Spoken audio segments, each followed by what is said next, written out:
Olá pessoal, bom dia, boa tarde, boa noite a todos.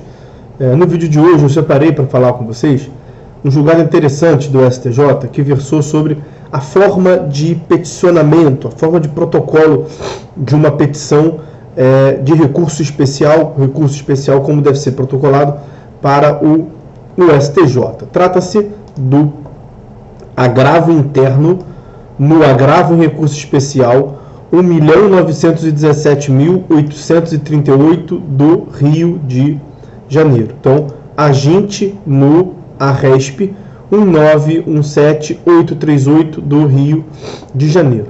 Como de costume, na descrição desse vídeo vocês vão encontrar a referência completa do julgado e também a disponibilização da íntegra da ementa. Como é que se deu o contorno fático, os aspectos fáticos que ensejaram ao julgamento desse julgado, desse agravo interno no ARESP?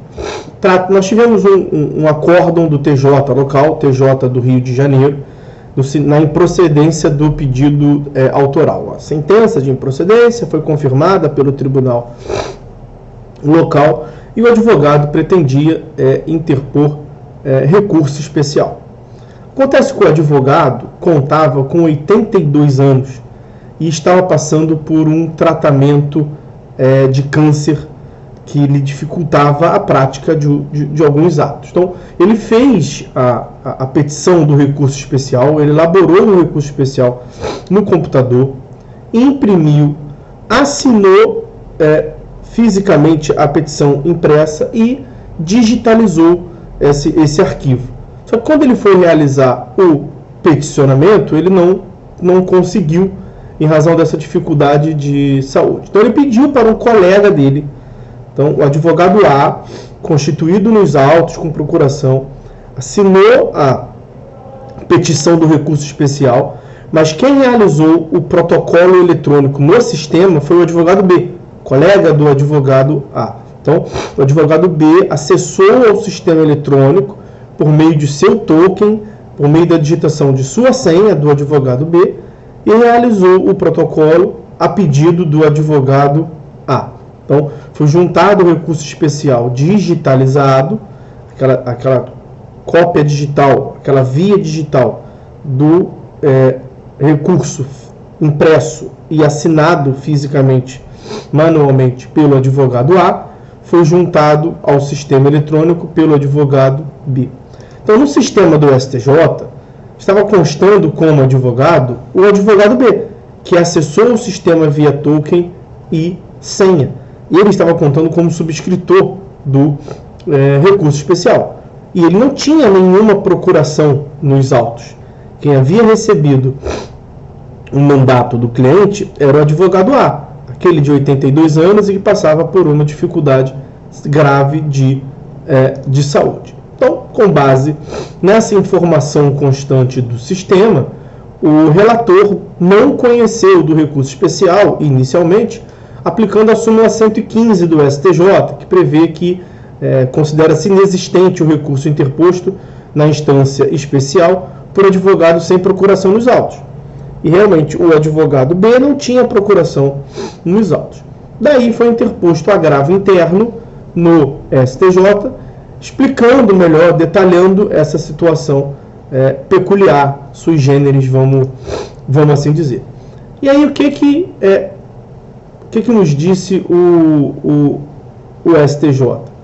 Bom, o STJ, primeiro ponto, informou que a Lei 11.419 de 2006, no artigo 1º, parágrafo 1º, inciso 1º, artigo 1º, parágrafo 2º, incisos 1º e 2º, permite, como nós vamos ver aqui, para o disposto nesta lei, considera-se. E aí, inciso 3º, assinatura eletrônica, as seguintes formas de identificação inequívoca do signatário. São duas formas. Letra A, assinatura digital, baseada em certificado digital emitido por autoridade certificadora credenciada, na forma da lei. Ou B, mediante cadastro de usuário no Poder Judiciário, conforme disciplinado pelos órgãos respectivos. Então, artigo 1º, parágrafo 2º, inciso 3º, alíneas A e B, prevêem essas duas modalidades de acesso, de assinatura digital a documento. Então, o sistema lança na respectiva petição a ser assinada eletronicamente o usuário que acessou o sistema.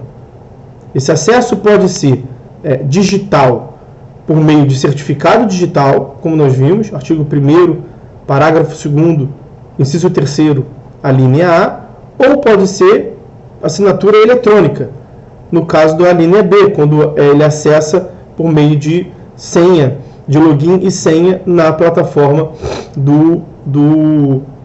disponibilizada pelo Poder Judiciário. Então, o prévio credenciamento do advogado, seja mediante certificado digital ou cadastramento mediante login e senha, permite ao advogado que, em primeiro momento, tenha acesso ao sistema do processo eletrônico e que, posteriormente, ele possa realizar a petição, o peticionamento eletrônico.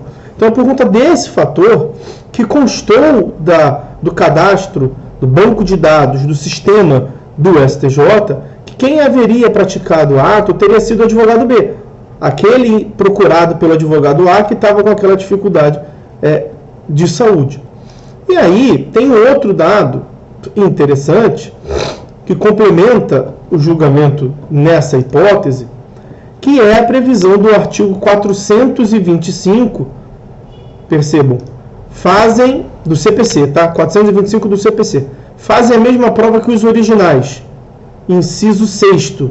As reproduções digitalizadas de qualquer documento público ou particular, quando juntado aos autos pelos órgãos da Justiça e seus auxiliares, pelo Ministério Público e seus auxiliares, pela Defensoria Pública e seus auxiliares, pelas procuradorias, pelas repartições públicas em geral e por advogados, ressalvada a alegação motivada e fundamentada de adulteração.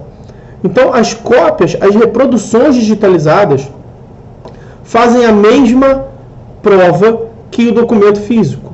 O documento digitalizado se trata de uma reprodução do documento físico, nessa hipótese, assinado manualmente pelo causídico, pelo advogado constituído nos autos, tendo apenas sido realizado o protocolo por meio de um peticionamento eletrônico com advogado sem procuração nos autos e com outro advogado tendo acessado ao sistema.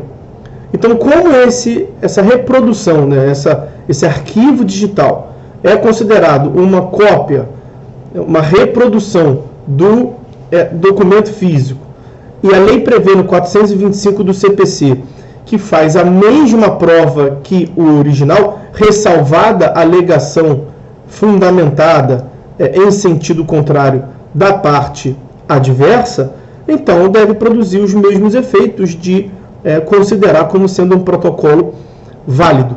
Como na hipótese não teve da parte contrária impugnação, o STJ entendeu por bem, portanto, receber esse recurso especial, ainda que protocolizado por advogado sem acesso aos autos. O que importa é que a cópia digitalizada do recurso especial é considerada cópia fiel de um documento físico. Realmente o advogado, aquele constituído nos autos, ele realizou a petição no computador, imprimiu, assinou e depois digitalizou. Então pelo 425, inciso 6, uma cópia, uma reprodução de um documento em formato físico. E aí, para fechar, a última observação é que nesses casos o parágrafo 1º impõe que os advogados deverão guardar, armazenar por 5 anos esse documento.